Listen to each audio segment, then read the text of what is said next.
وخلقناكم أزواجا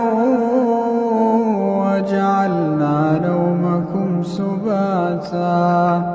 وجعلنا الليل لباسا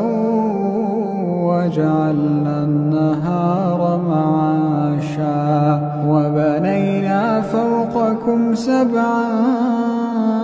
شدادا وجعلنا سراجا وهاجا وأنزلنا من المعصرات ماء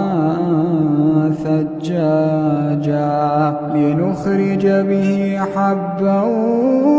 ونباتا وجنات ألفافا إن يوم الفصل كان ميقاتا